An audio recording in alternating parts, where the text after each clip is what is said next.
Hello everybody and welcome to the Duo Esports Week 9 Friday matchup between 1st seed Pipping Esports and 6th seed Rawr. Joining me on the cast tonight is the top laner for Nevermore. What's up everybody, my name is Blaze.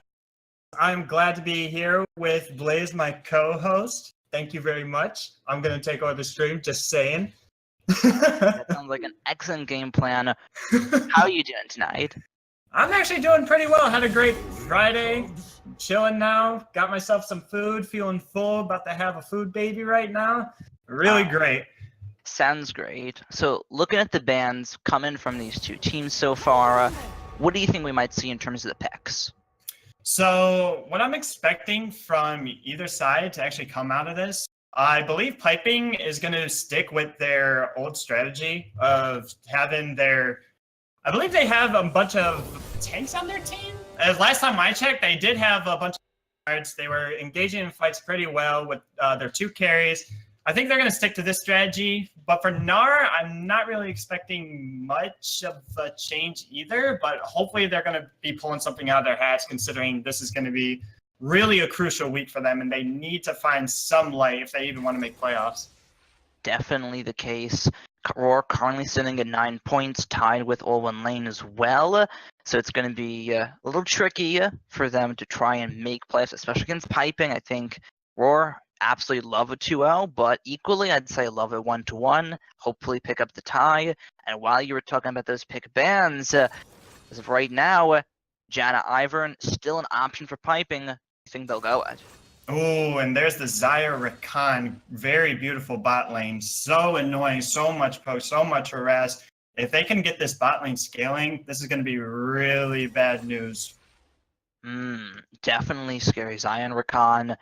Very strong duo. Looks like they may not go for the Ivern with that Rakan already locked in.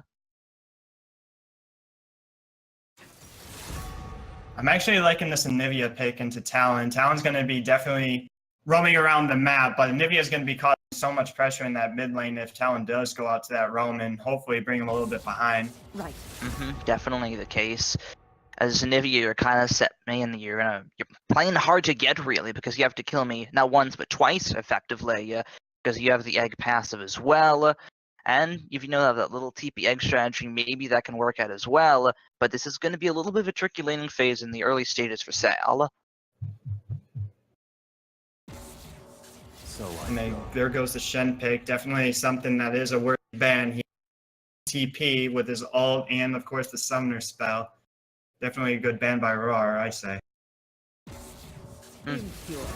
Definitely the case. Vayne and Caitlyn bans taken away on the side for Rawr, both of which are very much comfort picks for Tajiro. I actually like that they targeted the top lane in this banning phase. Is this going to be a Kai'Sa? Please let it be a Kai'Sa. It might be a Kai'Sa. Actually, it's probably not a Kai'Sa. They already have the Xylox. They're just trolling. They got to be trolling. They have to be trolling. There's no way they would. All right, there we go. There's the Maokai locked in for Zigray. Yeah, definitely a pick that Zigray is actually familiar with. He has played it twice last week. Definitely someone that he's actually keen on with. Of course, the team's going to be sticking with this strat. I'm actually liking it. It's worked out for him. I wouldn't see any other reason why to not pick him. And especially for the Vladimir, this top lane is just going to be nothing but a heal fest. I mean, you got Maokai's passive, you got Vladimir's Qs. There's not much action is going to be going on in this top lane unless one of these top laners really do screw up. Definitely the case. Maokai and Vlad just want to sit there and heal up the whole time. However, as we're looking at the Rawr team comp, it's looking very aggressive. There's the Sejuanian Braum pick, very strong pickup.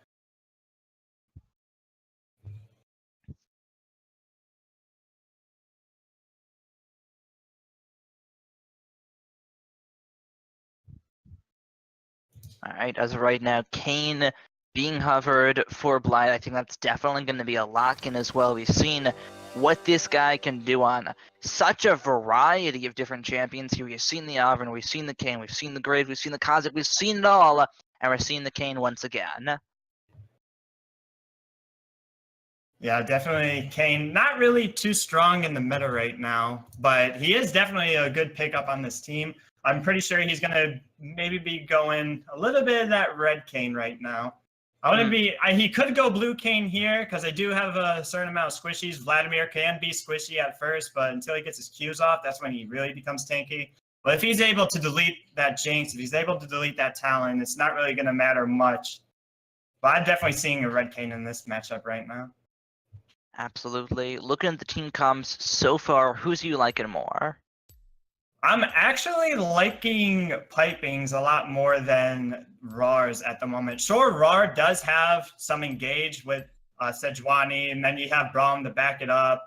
And of course, you got that backline with the Jinx and Vladimir, who can also dive there. And then the Talon, who can also go in, assassinate. But really, if you look at the side of Piping, you got Maokai, who can literally kite for days. Kane, depending on which matchup he goes in, he can go and assassinate a squishy really fast, or he can be that extra front line that they need. A Nivea ult to slow everyone down. And of course, the Zai and Rakan, these champions were basically made for each other. And honestly, if Rawr does want to have a chance on this, they need to snowball early. And if they do not, it's just going to be a very difficult time for them. I definitely agree with you as well. I think Piping's comp is a little bit more structured. They have some tank. They have a lot of wave clear with the Anivia just being able to sit back in both early, mid, and late game situations. Just pop the ulti and you're fine, really. You don't have to worry too much about wave pressure. They have good siege. On the sort of Rawr, I'm going to give him a little bit more benefit of the doubt since they have the better engage. They have Glacial Prison. They have the Braum ultimate. And they have the follow-up from Talon and Vladimir. I believe Vladimir also is going to be trying to go for that early cheese as well. It's going to be very difficult against a Maokai, but if he's able to get an early kill top lane, and if I imagine if he's going to be going Summoner Spellbook, then that's Vladimir might get a little bit big, but let's just hope he can get something going. Hopefully so. In the case, indeed, as of right now, Pipping Esports have only lost a single game throughout the season, losing one game, a tie to the tie team themselves, Nevermore. Will Rawr be able to take them down, or will it be another tool for Pipping? We'll have to find out. My players of the game right now that I'm going to keep my eyes on is down in this bottom lane with Chedru, I believe his name is. Yes. On Rawr side, yes. Him and CGT or CTG Requiem. These two players last week, they were actually popping off quite well. Hopefully they can actually come back in this game and actually show up and actually play for their team. Definitely the case in both of these AD carries. I'd say definitely high up there in most people's power rankings. Tajiro, very good AD carry. She has been able to perform pretty solid throughout the season, despite how back and forth Rawr's games are. And Requiem, we've heard the talk about this guy all season. We heard the Requiem Rakan, one of the best bottom lanes out there. And while they have been separated, Requiem is still one of the top AD carries in the league. Oh yeah, without a doubt. I've heard so much about Requiem. Even before I came into the league, he's a top tier ADC. He's able to carry the games even when his team is struggling. This guy is definitely MVP potential in my opinion. I'd 100% agree. We're going to hop right into the loading screen now to see if anything interesting might be on the boards. Probably isn't, as we're very much well developed into the season now. 9 weeks and don't expect anything too crazy, especially since Doki's not here. So, no TP Smite, unfortunately, but maybe something else will surprise us. Yeah, there's that Vladimir with the Summoner Spellbook. He's going to try to look for either a pick somewhere in the jungle if the Kane does look to roam into Balls Too Deep's swamp. See if he can get a pick on there or maybe even a kill in lane. But as I said before, this Rawr team really needs to find some success here in the early game if they even want to stand a chance. I was talking about little eye catchers here, and I'm noticing the phase rush on Anivia. What are your thoughts on that? Well, phase rush on Anivia really does make sense. I mean, of course, you have her ultimate, and I believe her icicle. I don't play too much mid lane myself. Her ability there, I'm pretty sure it sparks off that phase rush. Definitely, it's something that can get her out, even if Talon goes in for the all-in. And maybe it can, even if she does get out, or she'll be able to get under tower, get in her egg form, and prevent Talon from getting that kill, especially since he's running Ignite. Definitely seems like a possibility as we now on the rift, and it looks like Pipping Esports looking for invade, looking for a pick. See if it's going to happen or not. Yeah, they actually do have quite a engage here, especially with a Kron knockup, the Maokai root, of course, a Nivea stun. They could probably look for something here. They could, and the knockup actually lands onto Chijiro. The rest of the follow-up not going to be there in time. Can't quite land the stun, but that definitely spooked him. Definitely a good knockup by Memo, especially for going in blind. Some scary stuff, but it's not going to result in any kills just yet, which means standard lane, standard everything is going to be the case for both Pipping Esports and Rawr here. I definitely have to pay respect to all the members on Pipping here. They didn't get too greedy. They didn't burn any summoners to try and go for that first blood. They're really patient. They know that they have the late game. They don't want to snowball Rawr right now. It's very well disciplined by their team. I really respect that. Absolutely the case, and a little bit of over assistance I feel for Balls to the Walls is red buff here. That's going to make both Tajiro and Kyoni-chan come to the lane phase a little bit late. That might cost him 3 CS. Yeah, definitely don't want to get this Zyricon lane already snowballing. That's just going to spell disaster for their team.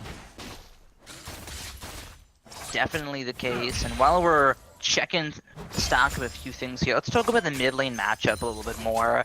Talon definitely able to go in and get the damage, but how often do we think he's going to be able to do that? Well, he will be able to dish out this damage very early. Sure, Anivia does have her stun, but it really is not that difficult. But here goes a Karsian getting chunked. Wow. That electrocute on Talon definitely is looking spicy. But as I was saying, yes, Talon definitely needs to make these early trades, because once Anivia hits 6, there's no way Talon's going to be able to get in her face anymore. He's just going to get slowed, possibly walled up into her ult, and then it's just going to spell bad news for the poor man. Actually, now that I think about it, you probably can, but you're able to parkour over the Anivia wall, aren't you? Right. That would be an interesting interaction. It's going to definitely take some time for him to parkour over that wall once he's going through quite the blizzard. Ooh. Double knockup. It looks good, but it gets turned on Requiem right afterwards. A few rocket shots right afterwards. Or not going to overextend on the trade, and I'd say it was even. Pretty even trade between the bottom lane. Definitely a good job by Brum to get his Q out and get his passive on Requiem just to get an even trade. But of course, Memo's just going to be doing nothing but throwing his Qs out, healing Requiem. The casual Zyricon bot lane. Yep, pretty much. Not too much to come unless Rawr are the ones initiating it or the ones misstepping in the laning phase. So for the most part, I think we can say that with the exclusion of jungle pressure and what we just mentioned, it's going to be pretty calm.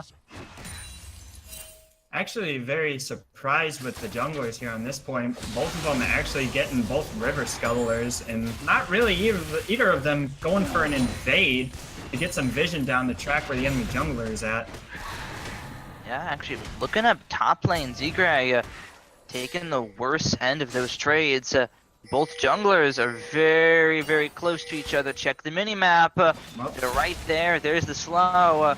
And just going to repel him for now. Yeah, so Sejuani's just going to go ahead and scare off that Kayn. Yeah, yes, he did land a slow, but of course with Sejuani's passive, not going to really slow down this behemoth. Absolutely. Definitely Zigray taking a lot of damage up here too by the Vladimir. He needs to be careful. Vlad still has his pool. He can actually charge. He can actually tower dive him if he actually gets enough damage on him or enough poke. Zigray doesn't really have enough mana here. He's just going to have to teleport back the lane. Yeah, now looking towards the bot lane though, they're gonna try and make the play on a Requiem. There's a 3-man knockup.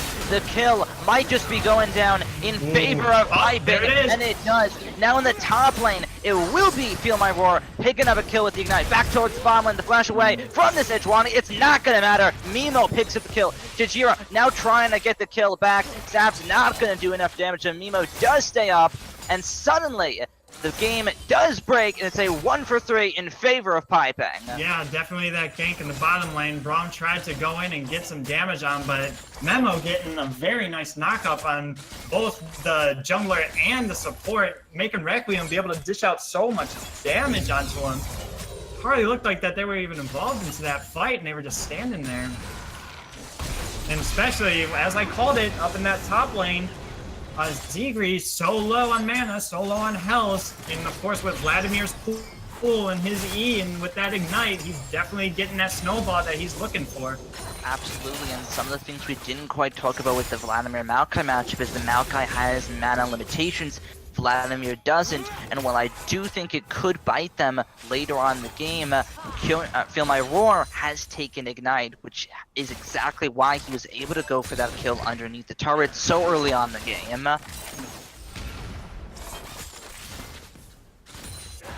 Yeah, but you're going to definitely be seeing this Maokai get his items. He's going to get tankier. There's no reason why he needs to be going damage on Maokai. He's just going to be looking to front line. He just want to make sure that he can be able to fight for Requiem. Sails in the bottom lane, taken over the cliff right there, which is all trouble for Pipping. Sail's gonna pick up one, looking to pick up two. Now that one's gonna go over towards Tajiro, but a very crafty move of Rawr picks him up. 2 kills on the board. And there's that pickup I was talking about for the Talon. He's able to make those roams. He's able to cause so much havoc. He can roam up to top lane. He can roam to bottom lane when he has to. He even sees a jungler. He can go in there, make a pick. Talon with Ignite. He's looking to be that assassin for the late game. Wants to get on Requiem, make sure that he kills him, or even Blight, or even a Carcion if he's able to get his items and get that power spike that he needs.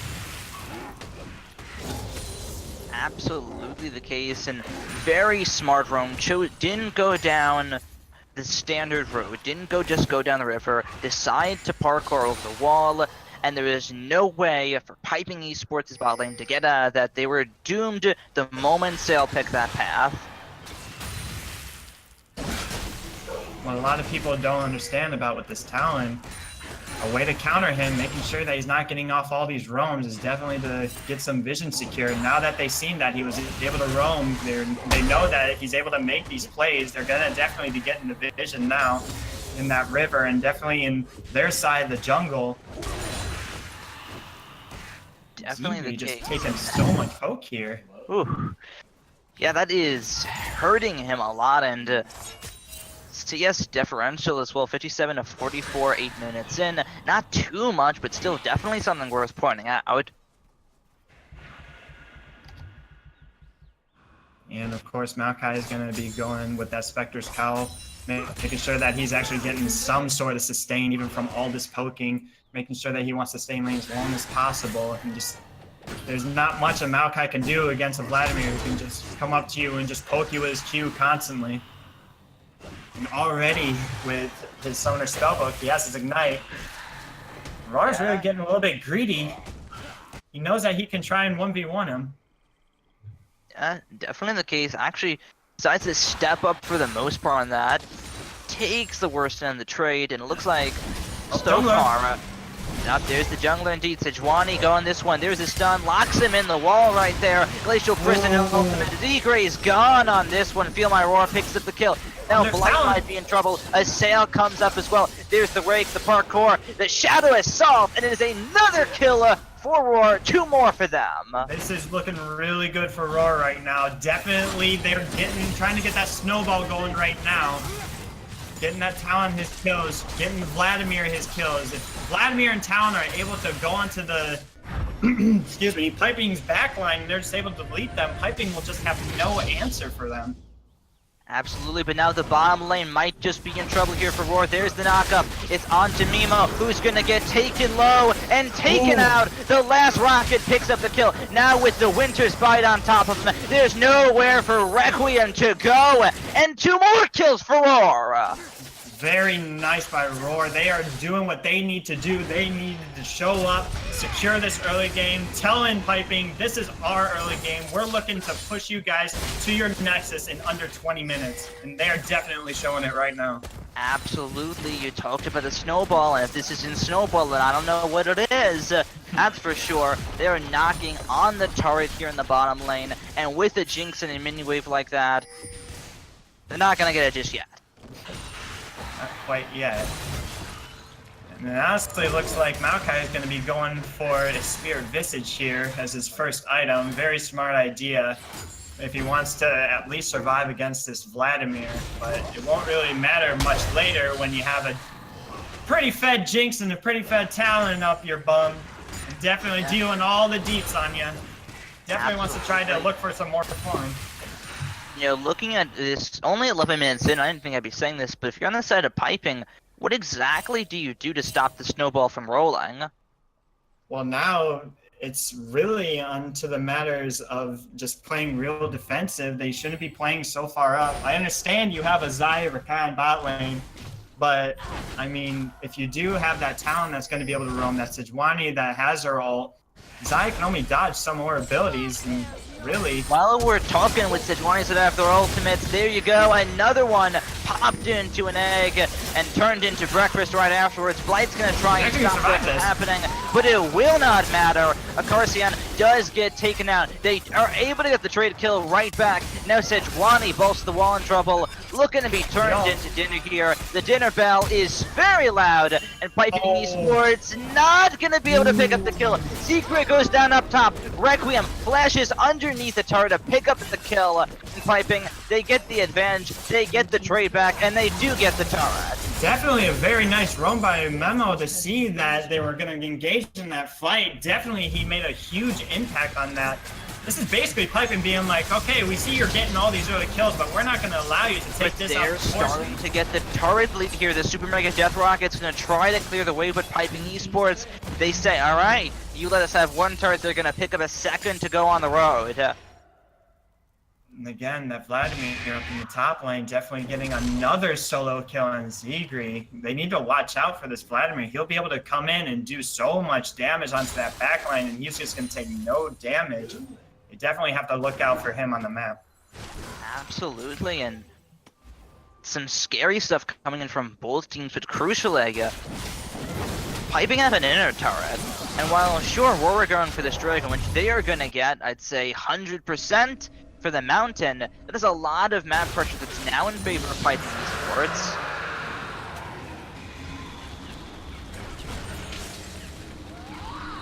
Yeah, definitely Pipping pushed back onto both of their side lanes.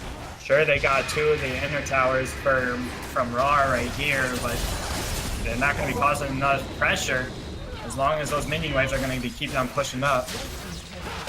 Definitely the case. Rawr pick themselves up the 3rd turret.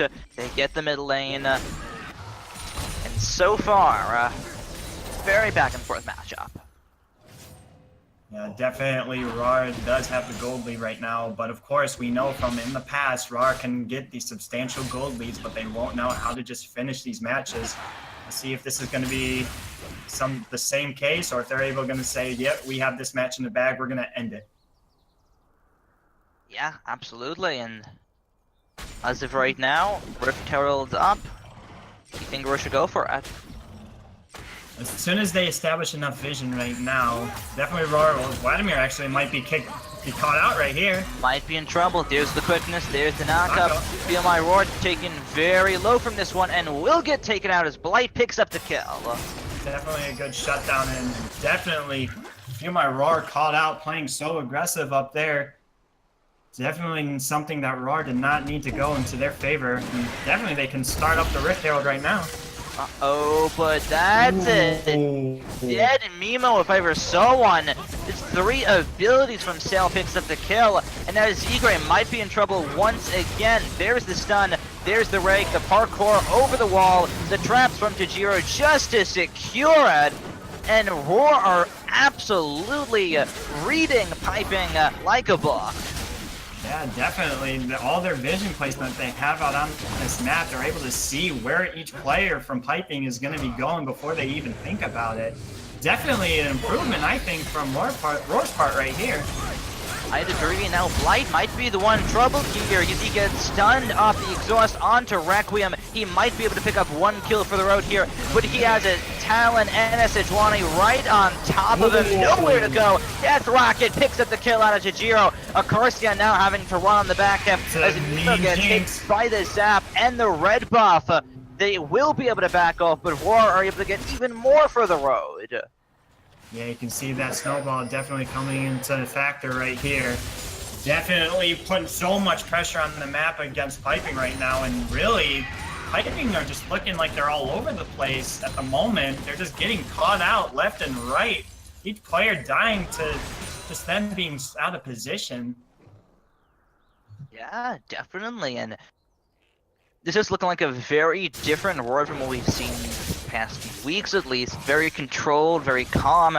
They're not making too many aggressive moves as much as they're reading Pipping instead.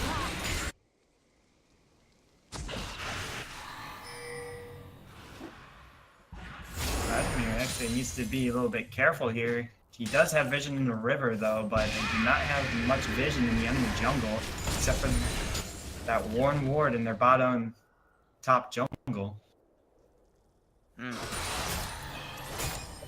Definitely the case here. Looking good at a Rawr. But what does it take for Rawr to do in order for Pipping to get the lead? Because as of right now, it's 4,000 or 5,000 gold difference, 60 minutes in. Pretty big, but it's salvageable, I'd say. Well, right now, what Pipping really needs to do is just basically group up as a team of 5, see if they can catch out either the Talon or maybe even the Sejuani. Make sure that they get Rawr's team to get split up so they can make these shutdown plays, making sure they can get this gold lead back into their favor. But Rawr just going to go ahead and just get the Rift Herald out, and that's going to be doing quite some damage. I wouldn't be too surprised if they're able to get some damage on that inner turret, inhibitor turret. They get the damage on it. Not too much afterwards. Melts. Yeah, it melts right afterwards. The wave isn't quite there for them to get the initial chunk, but nothing else. Yeah, and you got that split pushing Vladimir down the bot lane. Maokai can answer that, but then that leaves only Pipping with just one major front line, really. And Kane's not really building much of a tank at the moment, so if Maokai leaves, this is a very squishy Pipping Esports we're seeing right now. Definitely is the squishy Pipping Esports, and some of their items starting to build up for them. Zigray finally has a Spirit Visage. Carcion does have the Rod of Ages, but those are going to take time to build up, and it's going to be a while before Pipping can actually start surviving the burst from Rawr. Only what Maokai can really do in this case is just keep on autoing those minions, keep them away from that tower, just distract that Vladimir as much as he can. Right now, what Rawr needs to be doing right now is to make sure that these lanes are pushed up as far as they can. Make sure that Pipping needs to go answer these lanes, and then once they see that they're in a very favorable situation, they can go and they can engage on both sides. Absolutely the case. The next dragon coming up soon on the board is a Cloud Dragon. Both teams, I think they'd be pretty content with that. Yeah, definitely a Cloud Drake wouldn't be too much of a factor for Pipping, but they can really take, they can use the extra movement speed, definitely use that to go and clear out some sideways when they can. Actually, wait a second! Tajiro steals the Cloud Dragon! You have got to be kidding me! As Sail starts pushing up in the top lane! I cannot believe that just happened! The blast cone comes over. The zap to come through. Chijiro picks up one. Looks for a second. That's another kill for Rawr. Now the damage. Feel my roar goes into the team. The Sanguine Pull picks up a kill. Requiem goes down. Now Zegray, no mana. And I tell you what, no health right afterwards. Now Acarcian, the only one up. Another zap. Lands at Chijiro. Flashes the stun. And will be able to turn it into an egg. And I tell you what, that is an ace for Rawr! And Talon is going up to the top lane and pushing this top lane in. They're going to get this inhibitor. That's so much pressure that now Rawr has against Pipping. This is going to be a very difficult game for Pipping to come back in. That is, and it's now a 10,000 gold lead, 20 minutes in for Rawr. They're not going to be able to get the top lane inhibitor, or at least I don't think that they will. Requiem gets deleted. It doesn't matter if you didn't get the inhibitor, if you kill the AD carry, as the rest of Rawr pile down and get the bottom turret. Yeah, Zaya just came in just to say hello and goodbye immediately. Wow, that Talon damage is coming in. Definitely very scary. Wow. Wow, yeah. That's all you can really say. Jeez. Everything, the House of Cards falls apart for Pipping Esports, and I kept asking you, what can they do? What can they do? And at this point, I almost don't want to say it, but I think nothing's left. If Rawr keep playing this very safe, this might just be in the bag. Now the only factor for Pipping now is they need to make sure they need to get vision on this Baron, because if Pipping can get this Baron, honestly, that just might be GG already. That could definitely, it's a little bit of a risk for Rawr if they decide to go for the Baron, but they are the ones with the lead. Try to lure out Pipping, something along those lines. Pipping already now have that bot lane wave. That's going to be starting to push. Vladimir up in the top lane, they're looking to cause some pressure there. And Talon causing pressure in the mid lane right there. They're definitely trying to look for a play onto the Baron right now. But definitely Pipping is looking at that saying, we know what you're going to do. And here comes Talon. Kill the 80 carry first. Goodbye, Requiem. He did not stand much of a chance at all. Now Sail getting jumped on. It will be balls to the wall to try and help his teammate. It will be able to do so. And I tell you what, if that isn't Baron, I don't know what is. Yeah, Talon playing out of his mind right now, looking for Requiem across the map. He's like, I hear that you like to play ADC. Well, I like to play Assassins. Let's see how much you love that role after I'm done with you. Definitely making the Baron Nashor. The ultimate does go down from Kuni-chan. Baron Nashor taken below 1,000, and it does go down in favor of Rawr. Now, Feel My Roar on towards the back line, luring 3 members of Pipping Esports all towards them. The rest of Rawr might be able to get in a good position because of that. No, Pipping have to back off. Yeah, so much pressure now is against Pipping right now. They're just going to be pushing this mid wave in, trying to siege that mid tower, and hopefully they can get both the mid and top inhibitor at this point. Vladimir in the bot lane pushing that out. Gonna cause so much pressure across the map. This is looking very hard for Pipping right now. I can't imagine what's going on in their comms right now. Nor can I really, and I tell you what, this is not the Pipping we've seen all season. Just because you have the playoff buy and that you have the 22 points, alright, excellent, but don't let it get to your head. It seems like Rawr can definitely, they show 6th versus 1st place right now, but it's very much looking different. Yeah, they're just going to be farming the jungle right now, trying to get as much gold as they can, get some more of their items before they can actually go and actually do a true siege onto Rawr's, or excuse me, Pipping Esports' base right now. Stealing the jungle camps, yeah, they're just trying to shut down Pipping's gold income right now, leaving them with nothing but to just farm out their base. Absolutely. And while if we're looking at what can Pipping do, well, they can get killed like that. And second of all, they have a Acarcian on the Anivia, so theoretically, they can clear these waves before they get to the turrets. And they are facing Rawr, who, while are playing amazing right now, have shown signs where they play amazing in games, but they don't quite close them out. Most definitely. I'll be very surprised. And there goes Feel My Roar. Oh my. Well. And that's your tank. That's the only tank that's on the side of Rawr right now. And if he's getting blown up by this Vladimir, what other tank does Rawr have?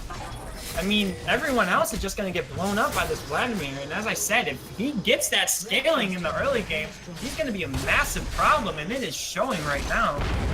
Yeah, that is definitely scary. I'm not sure what I was going on about them not being able to close this one out, because that's going to be the damage. Dodges the Death Rocket out of Requiem, but how much does it matter in the end? That's one more kill for Rawr, looking to make that two as they start piling on top of the base.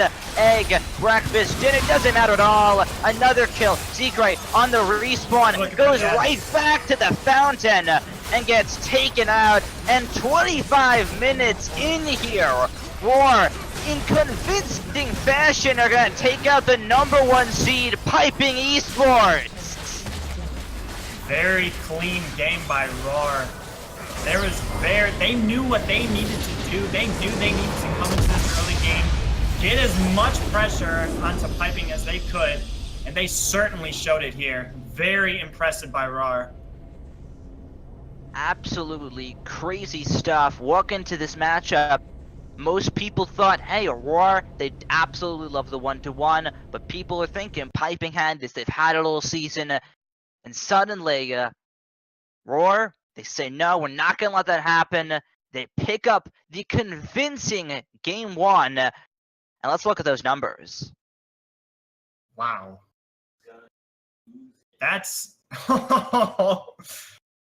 That is as one-sided on the damage charts as you can get. A full tank Sejuani does as much damage, almost equivalent as much damage as your AD carry. Wow. That is some crazy stuff coming out in the matchup. The highest amount of damage that was outputted on side of Pipping Esports is 9,700 by Requiem. The highest put out on Rawr was Chijiro with almost 19.5k. That is 10,000 more damage in AD carry comparison.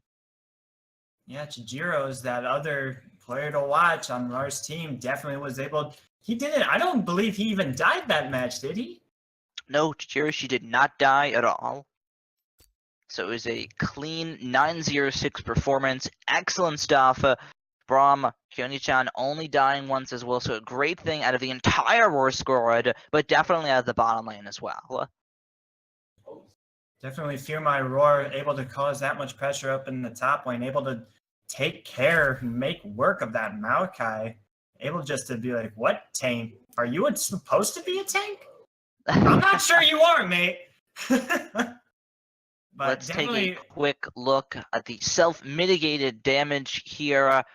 Looking up hot, most mitigated damage in the game was taken by Balls to the Wall on this Sejuani pickup, doing the job that he needed to for his team.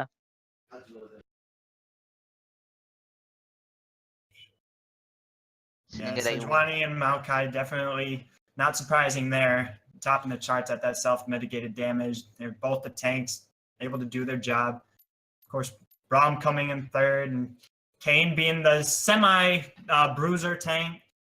Nothing too surprising there. Casual numbers. Nothing too surprising there at all. Let's look at the vision score and the wards placed. In the name of Army Overward himself, we'll see who has the highest vision score and the highest wards placed, and that would go to Kyoni-chan. Highest vision score, 45 in a 25-minute match. Yeah, for how fast this game went, too, I wouldn't be too surprised to see not too high of a vision score, but definitely almost breaking 50 at this point. Definitely good warding on the side of Rawr. Definitely the case. Not too bad on Pipping either, if you look. 21 was the highest amount of wards placed by both Kyoni-chan and Mimo, so the warding wasn't the problem for Pipping. No, not at all. Definitely Town was doing actually really well, making sure that he was avoiding that enemy vision and getting on Requiem and just assassinating him. Almost feel bad for the poor man. Absolutely the case indeed. Rawr, pick up game 1. Pipping Esports, they've been known to have clean game 2s. Can they have another clean game 2 against this convincing Week 9 Rawr squad lineup, or will they fall apart and lose 2-0 for the first time in the whole season? We will be right back at you with that answer.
Hello, everybody, and welcome back to the Piping Esports versus Rawr matchup.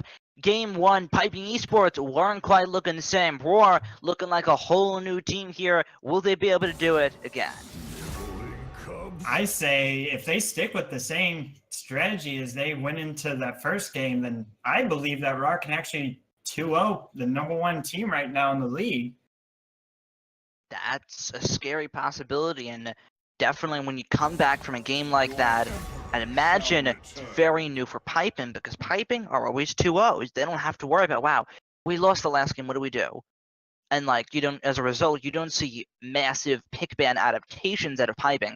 Them actually losing a game 1 here could be detrimental to their strategy. And I have to question, I'm not an expert on bears, but you might be. Can you explain this Volibear ban to me? So definitely Volibear right now, ever since the recent patches come out to where now, if you're able to flip the enemy champion up in the air and you're able to do the Rawr, it actually does an extra magic damage to him.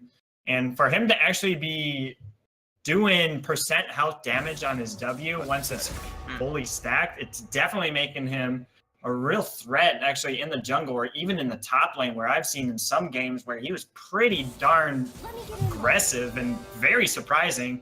Definitely had my case of Volibear top lane, and I'm telling you, it is definitely not something that I would want to go up against. Absolutely the case. Also, completely off topic, but why not? Slowly, thank you very much to Dota for his 3-month subscription with Twitch Prime, doing us some great work. Tossing that out there for the shout out. Anyways, back to Champion Select. Z-Gray locking in Caitlyn for Requiem. Yeah, they're going to probably look here to go for a little bit safer path. Definitely Caitlyn, a late game champion, does ridiculous damage, has ridiculous range. Definitely a champion that can play it safe in the early game, could just farm up with a safe support as well. Perhaps maybe a shield or maybe another tank to stand right there with her. And pretty solid pickup here on Piping Esports, I say. Definitely the case. So far, Sejuani Camille looking scary, and Feel My Roar, one of his favorite picks, one of his comfort picks, has been the Camille. So far, we're looking at a pretty good team comp for themselves. Yeah, that Camille actually outscales pretty much anyone else in damage, really, other than a fully 5,000 stack Nasus. Camille's late game true damage is ridiculous and can definitely melt any squishy if you give him the right opportunity. But of course, it may be a Poppy top, maybe jungle. Looking at one of those two for now. It's definitely not Poppy support with a Thrush being locked in for Mimo, and I'm definitely going to touch on this Thrush a little bit more. I don't think we've seen a lot of Mimo just yet. I could be wrong. Don't quote me on that. However, I do think it's going to be a better support than the Rakan in Game 1, because I want to see how this Thresh can play out. Yeah, actually, Thresh and Caitlyn matchup between each other is actually pretty good. If Thresh can get his hooks or even a very good flay, Caitlyn can definitely lay down a trap. Definitely a good wombo combo for that bot lane and just cause so much damage. Absolutely the case. We'll see how Mimo plays it as we enter the second stage of bans. What might we say? Well, definitely, I wouldn't really want to see... Oh, actually, no, they already banned it. I have terrible vision. Definitely the Vladimir and Talon. Definitely God. Definitely don't want to be a problem on the side of Piping Esports. They don't want to see their top laner or their mid laner or even their ADC get blown up all over again. But definitely looking into the first game. Definitely a couple of champions that were played. Looking to get those champions out of here. Absolutely the case. Xayah banned away from the Giro. Do you think that we'll see a Jinx ban as well? Maybe in this case. The Jinx was just getting... in my opinion, the Jinx last game was definitely getting really lucky. She definitely had her front line right there with the Braum and the Sejuani, making sure that they weren't getting on the Jinx at all. And of course, there's that Braum ban right there, making sure that he's not going to be able to get his passive off on any of the members. Definitely causing a lot more havoc. I actually would like that ban right there by Piping Esports. As do I think, the more Freljordian champions you have in your team, the more dangerous your comp looks. Getting away the Braum Sejuani combo, some very scary stuff, long duration, hard crowd control coming out of both those champions, and Piping Esports gonna have none of that. So far, looking like they're still sticking with that strategy on the side of Rawr. Definitely looking for some early game pressure with that Camille, and possibly if they can get lucky enough with the Vayne, but definitely Vayne, Cassidy, and even Camille just scale so well in the late game. But on the side of Piping, they really just have Caitlyn. You're trolling me, right? You're trolling me. I mean, I'm trolling you by Piping. I think I'm not sure. All those are troll hovers right there. Maybe not the Kazakhs. Okay, there we go. That's not a troll hover. See, I'm a little worried for a second, but okay. Blight bringing out the Kazakhs is thinking they need some damage, and Ivern, I don't believe, would have been the answer at all to that. So Blight picking up the Kazakh. We've seen what he can do before. That is actually a ton of AD on the side of Piping. The only real magic damage to be able to come out is from the Galio, depending on if he builds tank. If not, then Piping is really looking stacked up here on AD and brand support. I'm looking at these two team comps right here, and I'm not sure who's I like more. So I'm going to pass it to you, Blitzykins. Who's you liking more? Rawr. By all means, Rawr again. I mean, you have Camille, who definitely scales so well into this late game. You got, of course, Sejuani, who's basically built like a brick wall and can pretty much take so much damage and be just a fantastic front line, able to catch other champions out.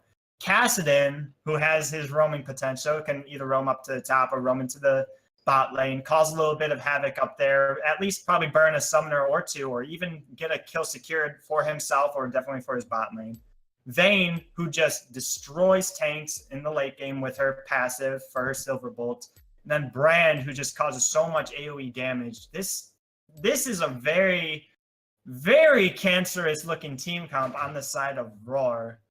But then again, if Piping can play this right, if Carcion's able to get these Galio ultimates up, if Poppy's able to cause as much team fight presence as she's known to cause, and Kazakhs can be in the right place in the right time, assassinating either Vayne or Brand or even the Camille, depending on how squishy she builds.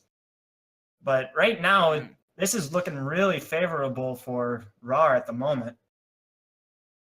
It definitely is. I like their team comp. They have a lot of crowd control with it. They have Glacial Prison. They have Hextech Ultimatum. They have some great lockdown, some strong engage. They have the Pyroclasm for when they're already locked up. I like what Rawr have. The one thing I don't like is enough wave clear, which I think is kind of an essential. Now, looking at Piping, they don't really have wave clear as much either, albeit it's a little bit better. It's not something I would, put money down on the table for whatsoever. However, still looking at Piping, I'm 50-50 with their comp right now, and that's because they have Kazakhs damage, they have Poppy tank, they have Galio probably going to be more so of a tank, and then they have Caitlyn Thresh, which I think is a really solid bottom lane. So I'm not sure how to feel about their comp completely. Definitely the only problem that Piping is lacking right now is definitely that magic damage. Sejuani or even Camille can just build armor and be able to be that front line for the team that they need. And really, it's just going to come down, I believe it's just going to come down to how well these teams are going to be able to fight in the late game. Because you have the Kazakhs engaged, and then if Kazakhs is able to jump in and Galio with his ult, that's a pretty decent wombo combo right there in itself. And of course, you got Caitlyn in the backline dishing out all the deeps, and you got the Poppy who's pretty good at kiting or even catching someone out. And of course, the Thresh who have his lantern to cause that little bit more tinkiness, and a lot of pressure is really going to be on Memo right here, I believe. He's going to have to be landing a bunch of these hooks, landing these flays flawlessly, being able to cause so much disruption in some of these team fights. It's going to be really difficult for Piping to dish out the damage that they need, seeing that they have a Kassadin, they have a Vayne, and that brand AoE damage is just going to be shooting out. The Camille's going to be diving onto your ADC. Really, this is going to be a lot of pressure on Memo right here. Absolutely the case. I want to see what can Mimo do on this Thresh pickup. He's got a few easy targets in the early game. You have the Brand, you have the Vayne. Vayne kind of predictable on what she's going to do, and Brand has no mobility to begin with. I'm a little more worried about the more mobile champions, the Camille, the Kassadin, maybe even the Sejuani a little bit, because it's kind of not the ideal target for who you want to land the death sentence on. So we will definitely see how this Thresh pans out. He's taking Ignite as well, so that tells me the Piping want to get some first blood, want to start to make, you know, whatever we're doing to Piping happen the other way around this game. Yeah, if Piping is going to be going aggressive here in this bot lane, they definitely need to make it count. One wrong move or one wrong step really can definitely go against them heavily, especially with this Brand and Vayne bot lane. Sure, if Vayne doesn't start scaling, definitely this Brand is going to be so much of an issue for this enemy, for Piping. All right. We'll finally hop onto the Rift. First seed Piping Esports on the blue. 6th seed Rawr picking up game 1 on the red here. Put in the chat who you think is going to win. Hashtag RWR winner. Hashtag PIP win. Your votes might just determine the results. Always in that with that dab penguin emote, especially when they spawn up. Classic Summoner's Rift emotes right there. Okay, so you know what's strange? What's that? We don't have a pause. It's a Rawr series. We're in game 2, and we have yet to have a single pause. That is actually true. Hey, yes! There it is! There we go! I knew it! Okay. Are you a magician or something? Because literally right when you said that, the game has to pause. It could have been a miracle for Dewey Sports to go one stream without a pause. And you have to just I can't even right now. I'm telling you, I can see into the goddamn future, alright? But with this pause, we get to have some time to talk about what the teams might be doing. Piping, all 5 of them in a very aggressive position. What do you think they might do? Well, I'm actually surprised with the Poppy taking Ari up in the top lane right now. Not really having to see much of that around. I don't know if it's something new from any Poppy mains or any Poppy champions out there that actually run this, but surely I'm thinking that she's just going to be using her passive to go ahead and poke out this Camille. But it's going to be pretty difficult considering that Camille's running the fleet footwork, going to be getting all those heals off, keeping her sustain up, especially for her leg sweep. Definitely going to keep her in lane. Not really much of a difference, or really not much of a whole who's going to win the top lane phase right here. Alright, we're going to get the unpause right there. We'll see whatever Piping Esports might be up to. Only things they can go for. Piping are actually taking advantage of this disconnect. Camille's just going to be walking into a 5-man into the top push. Oh, feel my roar! Oh no! Donner, nowhere to go. Carcion picks up first blood. That couldn't have been any easier. And right back to spawn. Man, can you smell that Parmesan? Because it is strong right now. That is just simply, wow. The disconnect from Feel My Rawr and then him going into the usual position if he was connected usually, and he just runs into 5-man top lane. Call it luck, or maybe Either was way, it all planned? I don't know, but that was definitely very good in Piping. That was red. Really sketchy. I don't call that sketchy as much as I call that impressive. They read what one of the Rawr players, either said Sejuani or Feel My Rawr, were going to do, and they took full advantage of it. That is something we don't see a lot in this league, and it is very refreshing to see out of Piping. Yeah, giving them a little bit of hope in this first game after getting just destroyed in the first game. Just that first blood definitely going to make them feel a little bit more confident here in the early game. Absolutely the case. Do see a little bit of counter jungling from Balls to the Wall. He's now picked up not 1 but 2 buffs for himself as well. Depending on all these matchups in this lane, Blaze, who do you think, or who are you most interested in seeing champion between champion? Of course, the players and how mechanically gifted they are. Which lane do you think looks pretty enjoyable or pretty thrilling to watch? As of right now, I would definitely say bot lane, actually. I think that there's going to be a lot of action between both of the supports having Ignite, and Caitlyn Vayne being, honestly, a pretty skill-reliant matchup. Yeah, definitely they need to make sure that they can land all this perfectly, because Piping knows if they make the wrong step, as I said in the loading screen, if they aren't able to dish out a kill or get something going for them, it's going to have a heavy cost for them. Definitely the case. And now we see in the jungle, it will be Blight right on top of Sejuani. There's the jump, and there's the kill. Right back below it, actually, we see Cassidy now in trouble. Sail taking the damage. Will go back to lane, but will be going back bruised. And there's Kha'Zix utilizing his passive, making sure that he's catching that Sejuani out and using that extra isolation damage. And you can definitely see it for even a tanky champion like Sejuani. Definitely paying off. Very good by Blight.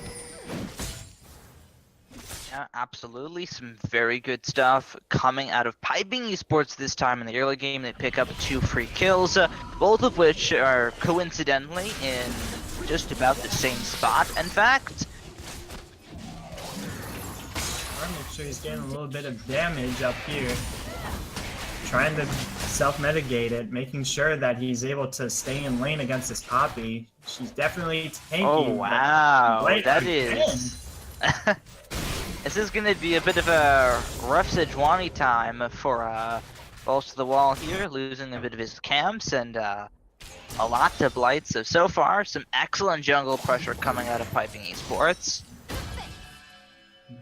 Massive respect for Blight for actually knowing when she's having a late game fall. Sejuani, not the best early game duelist, definitely. She's more of a champion to say, okay, I'm going to come up to either one of my laners' lanes, making sure that I can get something going, trying to get at least one of my lanes scaling. But she's definitely not a fighter in the jungle, and Blight knows this, invading her jungler and making sure he's causing this much pressure. Definitely not in a while. Mimo hasn't been able to land any hooks just yet. Look at the health differences. Requiem firing away on this Caitlyn. Like I said, Vayne Caitlyn skill matchup. Why? How well can Caitlyn utilize her range? If she can, Vayne wins. If she can, Caitlyn has the early game advantage. Well, here comes Blight again. We've seen this story before, but he's not going to go in for it that time. Will back off. Close one right there from Blight. He's lucky enough to be able to get out of that one. Rawr just missing his hook shot just by an inch. If that landed, I would think that would have been a shutdown on Blight. Possibly the case. It's not going to be what happens here. Taking stock of some of the CS numbers 6 minutes in. For the most part, actually no, not for the most part, it is a big discrepancy in the mid lane, very much in favor of Acarcion. Yeah, well, a lot of mid laners don't really know here with this meta. Galio actually has pretty decent wave clear, and for him having that passive up on his taunt, making sure that he has that extra magic damage resistance, makes him really sustainable actually through the laning phase, and he can actually push the wave if he really wants to, or just be that disruptor and make sure that mid laner stays there. Because for a champion like Caston, he needs to go out of lane. He needs to push his lane to the tower. And wow! While we're at it with turrets, it looks like Z-Gray's looking for a play. Might just get turned on as he has to flash away. Feel my roar with a very good defense underneath the turret. Very ballsy play by Z-Gray right there. I like the confidence that he has, making sure that he's actually able to dish out that much damage under the tower, but close call definitely. And Feel My Roar is just wiping the sweat off of his forehead right now, because that was definitely a close call right there. And not afraid to get down dirty underneath the turrets. 7 minutes in. May not be the most well-advised of moves, but definitely shows the confidence of these top laners. Not afraid to get right at the other's throat and try and kill each other. Yeah, it's going to be very difficult for this Castan actually to make the roaming plays that he is known for. Definitely Galio taking that teleport is going to definitely disrupt him from doing so, making sure that Akarasian keeps Castan here in lane so he doesn't have to worry about that pressure that that Castan can bring to the other lanes. Absolutely the case. So far, looking at positioning, Pipping, looking to make something happen. There's the taunt, the rift walk away, and the plan spoiled. I do like how... Oh! Hold on a second. Feel My Roar is no way to get out of this one. Hextech ultimatum to try and dodge some damage and lock him up. Able to flash away as well. Impressive stuff. Yeah, definitely a misplay there by Z-Gree. He definitely had the kill onto the Camille, but just a couple of sets off and just I think it was just a canceled auto or something. He should have had that kill secured, but definitely able to pop Feel My Roar's passive. He's looking for another engage, but... Yeah, oh no, here comes Blight. Looking to shut down the Camille. There's the hook shot, lands the stun, walks away with the shield, and I tell you what, if that's not the go button to get out of there as soon as you can, then I don't know what is. Actually looking for a dive here. They're going to look for the dive for sure. Where's the charge? There it is. Takes him out cold. Now in the mid lane, the knockup will work. Back up towards the top lane. It's going to be Bolts the Wall in trouble here. But with Z-Gray having no mana, I don't think they're going to go for the dive. I'm liking the way that Z-Gray is actually playing this Poppy here in the top lane. Definitely looking like that he has practiced as champion over the past couple of weeks right here. Definitely this confidence is really showing. And here comes Blight again! No! Kha'Zix can kill you! Wow. Should have just backed. Thought he was safe. That is Blight. Now on this Kha'Zix, we've seen him pop up before on it. Now 2-0-2 in this matchup. Yeah, and it's just not going to look any better from here. Kha'Zix taking that Dark Harvest. He's just going to be collecting all these souls from his jungle camps and the champions that he's killed so far. Or anyone he's been killing so far. He's currently has 100% kill participation. That means he's able to collect 4 of those souls, just stacking up that Dark Harvest even more. And he's just going to be doing a lot of damage here in the late game if he's able to catch out any squishy targets. Yeah, absolutely. And Pipping trying to make moves in places other than just the top half. We see Mimo picked up the boots and mobility, and they're going all the way up from bot to top. They don't even need a Mimo for this one. Blight's on a killing spree. Up in here is Mimo up in the top lane.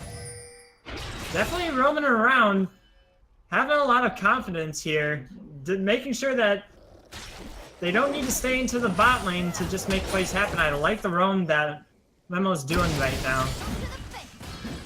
Making sure that he's making his presence known, saying that I'm not going to be staying here in the bot lane.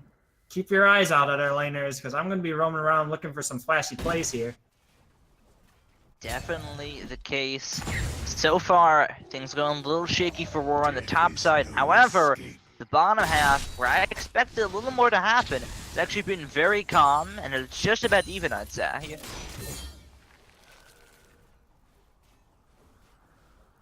Yeah, not much that Castan can really do in this matchup right now. And yep, the classic Poppy W. Yeah, Sure cancels mobility. It completely stopped the hook shot from happening in both ways. If you're trying to go at the Poppy or away from the Poppy. We haven't seen a whole lot of it in the matchup, but it's definitely an advantage that Poppy has over Camille. You can see how actually coordinated Pipping is looking right now. As you see, the bot lane wasn't even contesting that lane at all a minute ago, and now they're still in the bot lane, still farming it out and duking it out with the bot lane. They're just showing.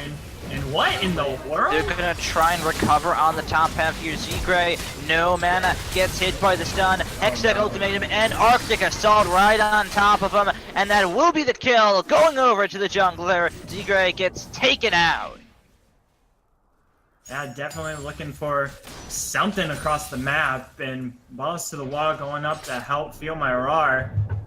Against Z-Gray, definitely a good pick out and a flash play from Fresh. Looks for the play, not going to be able to land the hook on towards Tajiro, but they can absolutely find the damage right afterwards onto Kyoni-chan. Ace in the hole to come through as well, not going to be enough for the kill. Heal will be able to repel that. I'm pretty sure in the comms right now, Memo's in there saying, that was calculated, guys, don't worry about that hook. I got the flay, I got the ult onto him, kill secured, move on. Don't even look at that. Move on, indeed. Some good stuff coming out of the bottom lane as they're starting to get a little more active. However, looking at 80 carry farm, it's even. The goal definitely in favor of Requiem due to the fact that his team's about to have a turret and 2 assists, but still, Vane's not behind. Not at all. Vane actually very risky right here, staying. But now she knows that Brand's here to support. Gets the silver bullet box, wow. goes for the seer, final hour on towards them, but Jajiro will be going down this one right afterwards as the aggression counters them. Now Requiem might just be in trouble, tries to pick up another kill, flashes away, Peacemaker picks up the double kill as heroic entrance helps it out on this one. They might look for even more. Now up in the top half, it will be Feel My Roar in all sorts of trouble. Z-Gray tanks the turret. It's not gonna matter. Now back to the bottom lane. Riftwalk to come through. Sail's looking for blood, but might just get turned into blood instead. There's the flail onto Requiem, but it looks like they will. No, they won't back off. Requiem gets taken out by another Riftwalk combo at a Sail and balls to the wall, and that is the 3rd kill for Rawr. Definitely looking flashy from Requiem right there, able to flash away from the danger and still pick up the kill on the Brand, but definitely overstaying his welcome with the Caston Sejuani still there. Still, Sejuani able to cause that CC, and Caston does do some damage. Even with that Roa, he's still able to do the deets and actually kill, even though it goes over the Sejuani, still definitely Requiem overstaying his welcome. But definitely looking up at the top lane on that kill from Feel My Roar, he's definitely feeling that one, especially since Z-Gray was able to do the same thing, dive the bottom lane. And here comes, oh my lord! So that is a dead Caston if I ever saw one. Nowhere for Sail to go. It's going to be one auto that all it takes from Mimo. That attack range on Thresh might just be enough. Actually, no, he's going to be able to get away from that, which should have been sure death. He's able to get away. You see those Dark Harvest stacks coming into play right there. Caston's health just going straight from his 50 to 15%. That's scary damage by the Kazakhs right there, and he's definitely making his presence known on the map. Definitely great jungle pathing from Blight. Absolutely the case. There's the teleport as well. Make sure you don't lose on any CS at all, as it looks like he's going to get just about all of them as well. And we're starting to look a little bit more proactive, maybe a little risky at the same time. 1-to-1 on Tajir so far. However, it is netting them a few kills, and they are fighting back against Pipping. Definitely want to honor Carcion right here, making sure Caston stays in lane with him, making sure he's not getting that roam off. I'm sure that was the strategy when Rawr picked this match, when he picked into Caston, making sure that I want to try to go around the map, try to snowball like I was on the Talon, but Arceon doing a really good job of staying him in lane, making sure that you're not going anywhere, buddy. You're here to lane with me. Absolutely the case. You heard Camille right there. Precision is the only standard that matters, and that is exactly what Pipping Esports are going to have to be in this matchup. Precise. They have to make sure everything is the way it's been all season. Hover towards the bottom lane though. Mimo might just be in trouble here, and yes, he is, as all the damage is piled on top of him. Kyoni-chan picks up the kill. It's the 4th kill for Rawr.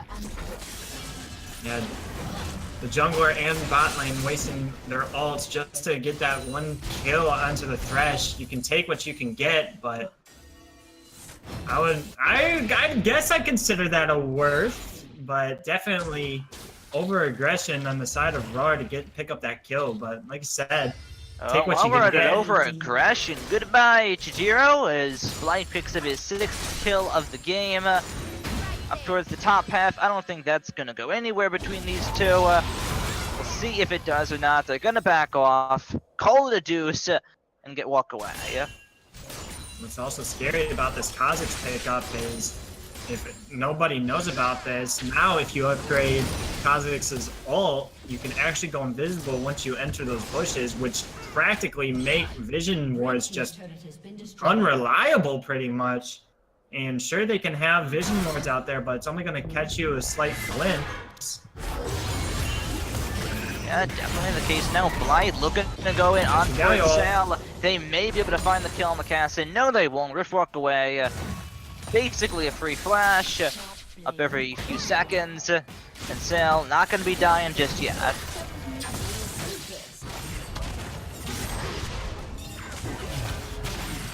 Arceon going a little bit over aggressive right here. Still just duking out up here in the top lane. Pipping Esports looking to pick up their 3rd turret of the game. Now in the top lane though, there's the hook shot, lands the stun.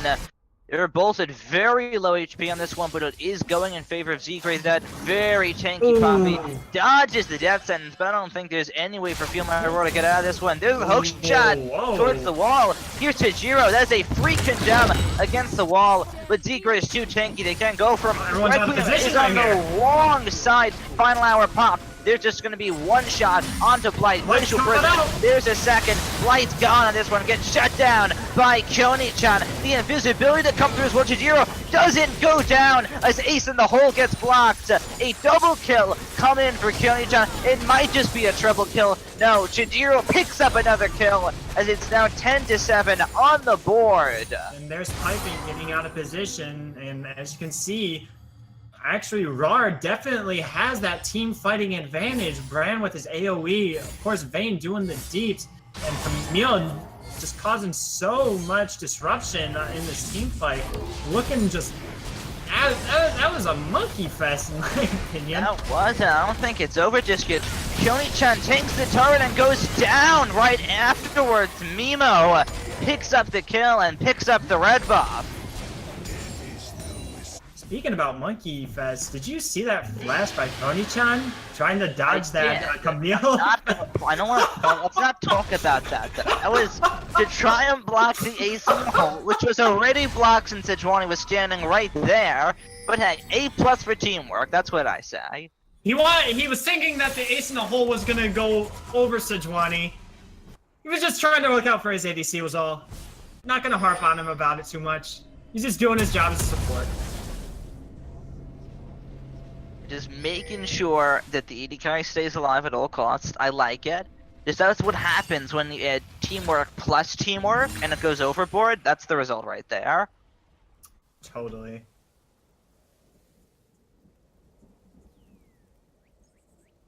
Actually working out a lot for Rawr to get that shutdown gold onto Blight. Getting caught out. That's the first time in this game he's actually gotten caught out. And it's quite surprising. Every 2 men able to pick up the Ocean Dragon here. Sail once again in a bit of an aggressive position. And the death sentence beautifully perfected and landed on the side of Mimo. Hextech Ultimatum will save him and actually get him out of that, dodging the damage. Very well stuff by Pipping either way. They might be looking for a pick, some damage onto Requiem here. There's the taunt. Not going to be looking for anything more as Requiem does get out. There's Ronnie coming up from the river right now. Spot out, of course, by the ward. A little bit of back and forth. Like she might get caught out here. There's the Justice Punch, able to Arctic Assault away to safety. There's a little bit of a scrubble up in the top lane. It's not a 1v1 though for Zigray. Kunichan trying to roam up, doesn't have the flash.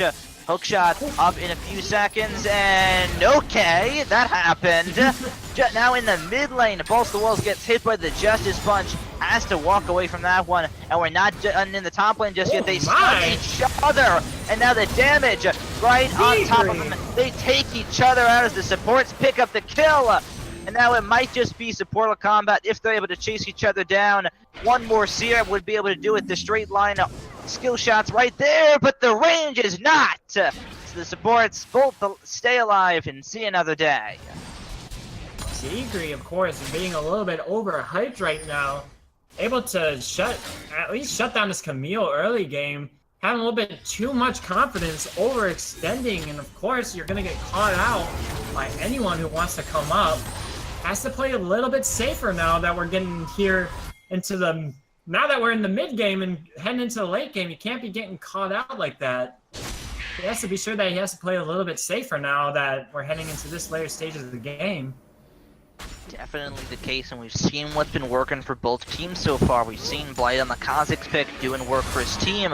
However, we've also seen several members of Rawr get away, just barely. Feel my roar, 5 deaths, but if he got caught out as many times as he went in, it would be a lot more than 5. Also, Sal. Some aggressive positioning on the Cassin, but he knows when to back off, yet to die in the 20-kill match.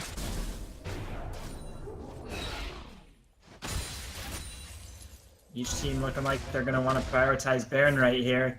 Actually, good call on the side of Rawr, establishing that vision around it, making sure that they want to get it. And I think Feel My Rawr is actually going to get caught out here. Yeah, this time there's absolutely no way. No flash, 2 members on top of them. I don't care if you X-Deck Ultimatum, you are going down. Zigray picks up his 2nd kill of the game as the rest of Pipping funneled towards the Ned. Actually, now that Pipping does now have the numbers advantage, they could at least try to look to pressure Baron. At least get some more gold in their pockets and just continue the siege onto Rawr right now. Definitely would help them out and look to end this game a lot sooner.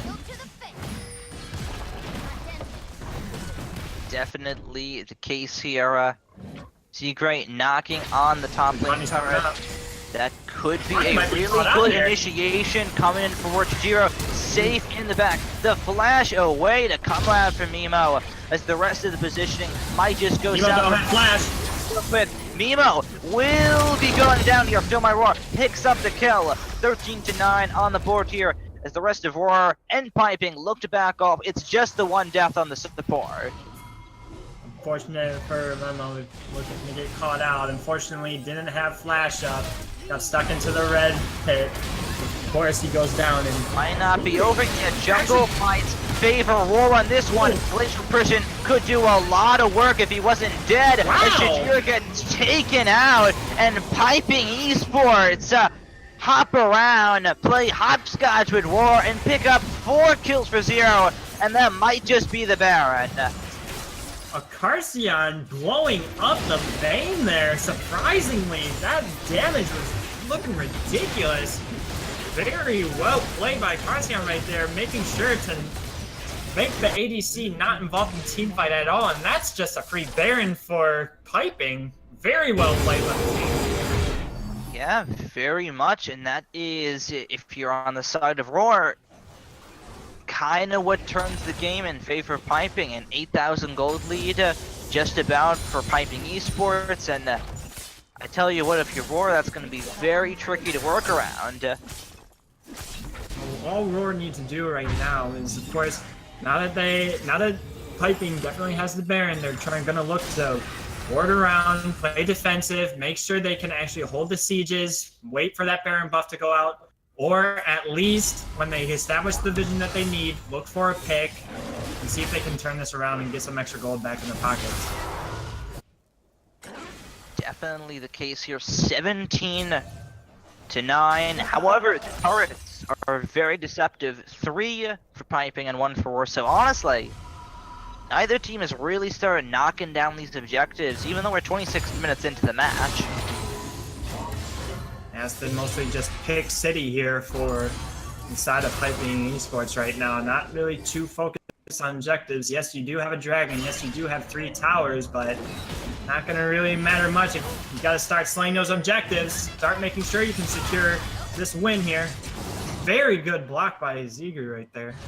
Very good indeed. Dark Passage brings his teammate to safety as the rest of Piping look to pick up the Inferno Dragon of the game here, and it looks like it's all too easy for them to pick up. Definitely bad news for Rawr right now, especially on the side with a Caitlyn and a Kha'Zix. They're just going to be nothing but damage. God, what is that damage from a Parsion? That magic damage passive shield does absolutely nothing. Goodness gracious. Right there, you can see the power of Morella Namakan and Abyssal Mask right there, just doing work. How well does he fare against 3 people? Not too good at all. Gets a good chunk of damage out with the Winds of War at the end, but that's still the free pickup for Rawr. And if they're them, you definitely need those picks. Momo looking to actually steal the red buff right here. Can he do it? No, no way. Come on, Memo. He's right next to him. Come on, Memo. Oh, come on. All right. Didn't expect the burst damage to come out onto the red buff. A little cheeky, but not going to happen today for me, Mo.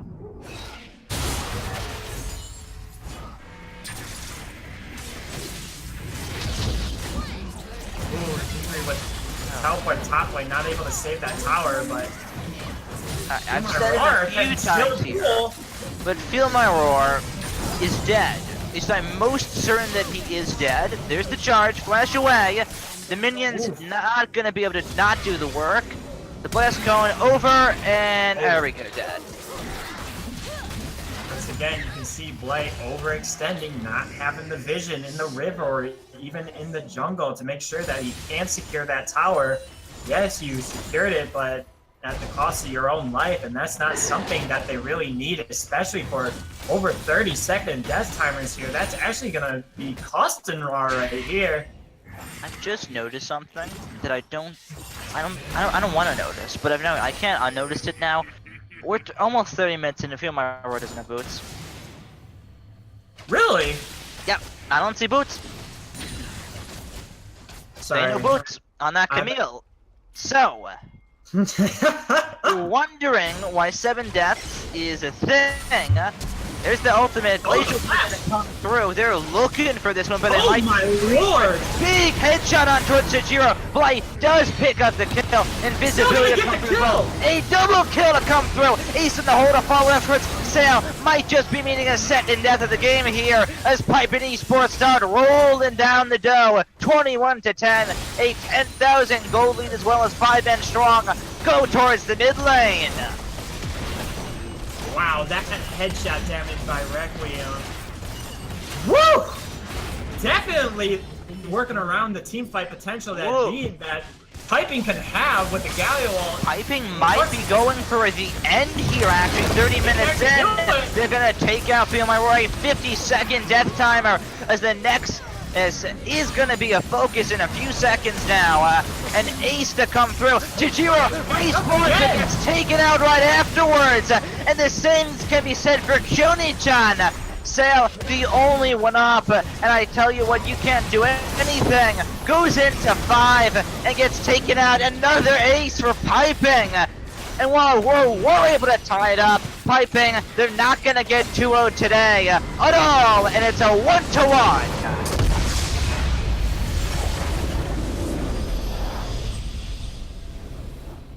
Nice job from Pipping to make me eat my own words for the team comp at the beginning of the game. They played that really well. Ziegler able to hold his own against the Camille top. And Blight just causing absolute havoc on the map on the Kha'Zix. Very well played by him. All in all, Requiem able to dish out the deeps that he needed to do. Carcion keeping that casted in lane. Very good job on the side of Pipping this game. definitely didn't look affected from the first game aftermath. Very much strong rebound from game one. Not sure what was quite happening in the game one itself, actually, but nonetheless, a full recovery into game two. They look like the piping we've seen all season so far. And why, I tell you what, let's look at some of the numbers to see how they did it. Poppy coming up strong with the most damage dealt to champions. Props to Zegri on that, so even surpassing Blight on the Kha'Zix and the Karcian on the Galio. Really impressive champion. Some very good stuff coming out of Zegri on this Poppy pickup here, 5-3 and 11. I was thinking it was a very interesting pickup. I want to see where it would go, and it definitely took off. Most definitely, indeed. Definitely surprising to me, especially if he was building a full tank Poppy. Yeah, pretty much full tank Poppy does just as much damage as a full assassin Kha'Zix. Definitely the case. 47. Hashtag tank meta. Hashtag tank meta. Looking at the crowd control scores, Zegri also piping, dare I say, those numbers at 47 above everybody else in the game. So some excellent stuff coming out of this Poppy performance. I think self-mitigated damage, no surprise here. Also top on the charts with that number at 35k. Great stuff. Let's look at the wards and the vision score placed. 45 is no, it is not. 52 is the highest number coming out of a Karcian for the vision score. Yeah, Karcian making sure that he's getting that vision out for his team, surpassing Memo for the vision score. Definitely making sure that if anyone was to go roaming, if that Camille wanted to play some tricks or even the casting got on my line of vision, definitely made it worth and made sure that that vision was getting around everywhere. Props to him. Absolutely the case. Some excellent stuff coming out. Honestly, both these teams were needed to pick up at least a win, and they did pick up a win, which now puts them at 10 points, which, depending on where O1 Lane and Nevermore land, will affect their standing, of course. O1 Lane's matchup will be unstreamed as well tonight, shortly after this one. In fact, the results of that will also be pretty important. Nonetheless, though, less about that matchup, more so about this one. Kins, I'm going to ask you who you feeling is the player or the standout player of the series. This is definitely a difficult choice, considering it was a 1-1. And I do have to give props to Pipping, though. They aren't used to getting put in this situation, at least for a while. Of course, coming off that first game loss and from to actually bounce back, making it show us and showing us all that even though we lose, we can still definitely punch our way to a victory, and they definitely showed it. Honestly, I am very impressed by Zegri's performance here on the Poppy. Not really a pick that most people are actually used to seeing up there in the top lane. But unfortunately, honestly, for this game, I'm going to have to give it to Blight, honestly, because he did have great roaming potential. He was able to catch out the Sejuani countless times. He was able to be where he needed to be, except for one occasion. But whenever his team needed to make the picks, he was there. He was doing the damage. He was able to kill pretty much any carry that he had his eyes on. And all in all, he played a very clean Kha'Zix this game. And he's looking like a really good jungler, which props to him for that. Yourself? Myself, I'm looking at the whole series, 1-1, a little unique to evaluate when it comes to standout players, because one team lost and one team won, and they both take each home at the end of the day. So I'm looking at this, I'm feeling Pipping Esports, game one, I'm not sure what was happening, and I kind of want to know what was happening. For the side of Rawr, game one looked great, game two, not so great. And I am going to have to admit that throughout the whole series, what stayed a little consistent was Blight. So I am going to agree with you on this one.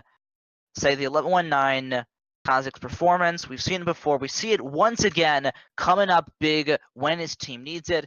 I think that's exactly it right there. Definitely. All Let's right. go ahead and see if we can get the man of the hour into this lobby. Absolutely. Congratulations, my friend. You've won. Standout player. Let us get him into the casting desk here to hear exactly his thoughts on both Game 1 and 2 of that series. Hello. Oh, hey. Hey, congratulations. You won Standout Player of the Series against Rawr. How does it feel? Okay. I guess. I love it. Excellent. I can hear the enthusiasm in you. First question I have right off the bat. Walking into this series against Rawr, what was Pipping's mindset? Essentially just focus bot, but I don't know. Talon Roams fucked us up, so change of mind game 2. All right, I got a question for you. So, after the performance of the first game, of course, they caught you guys a little bit off guard, maybe. They were able to snag that first win off of you guys. And coming in this game, were you or was anyone on the team really at like their spirits were a little bit down, or were they like feeling a little bit nervous going into this one, thinking that you guys are probably going to get O2'd for the first time this season? What was the atmosphere going into this game? I don't think we were gonna get O2'd. I think we were just a little surprised, honestly. That's mainly it. Yeah. I don't think any of their players really shined that much, but just got out-rotated, and fucking destroyed. Did you guys have to change up any strategy that you had going into this game, like coming into game 2? Well, we actually OP.GG'd them, and we baited them in the Camille and brand pick, so we could play an assassin and do it. Because game 1, I wanted Kha'Zix, but they had a too tanky of a comp to run it, so I had to pick more of a bruiser. Definitely some good stuff coming through for Pipping Esports. My last question, what was really, outside the OP.GG, what was really the turning point after that game 1? What did you guys do after game 1, you had to say, shake that off and completely look like the Pipping we've seen all season? I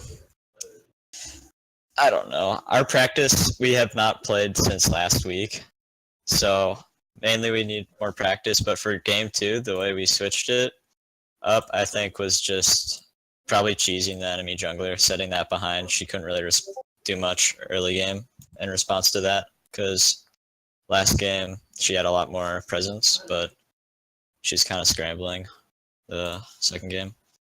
Yeah, definitely seeing you able to call out that early game opening that Sejuani definitely has, able to go into her jungle, get an early kill onto her. Definitely impressive stuff by you, boy. Very impressive. Kha'Zix can exploit that a lot better than most junglers, so. Yeah. All right. Excellent stuff. That is Pipping Esports' jungler, Blight. Great game on the Kha'Zix. Pipping Esports already has indeed made playoffs, and regardless of the series that's going to happen later tonight, you are still in first place. Congratulations on your tie. Nonetheless, doors on the... Right. Right, yes, thank you. See ya. Yeah, right, so... Definitely not the outcome I was expecting. I actually was expecting a 2-0 from Pipping, but definitely Rawr coming out game 1, showing up, and then of course Pipping coming in game 2, showing us why they're the #1 team. But definitely good stuff to watch on both sides. Definitely played well. Definitely did their homework, practiced a lot. I enjoyed this match. As did I. I think it was some excellent stuff. And I believe now it's about time that we do our epilogues. I, Blaze, your play-by-play caster, joining me. Blitzykins, top laner for Nevermore. Always here to do this. Glad that I can do this for the first time. I want to thank everyone for actually giving me the opportunity to actually do this. It was really fun. Thank you, Duo Esports, for giving me this chance. And I hope y'all have a good evening. Stay safe. Don't drink and drive. No means no. Yes, indeed. Yeah. And of course, the cameraman and excellent Diamond 2 streamer himself. I feel like that's an insult now. Thanks for watching, everybody. I am the streamer / cameraman. Drax here. It was a lot of fun. Couple missteps along the way. Of course, my first time streaming with this layout and in the spectator mode specifically. And at the end, though, we kind of got the hang of it. A lot of fun Galio ult cinematics there that we managed to pull off. So glad you were with us to see it. And that's it for tonight. Signing off. Have a great night. Peace.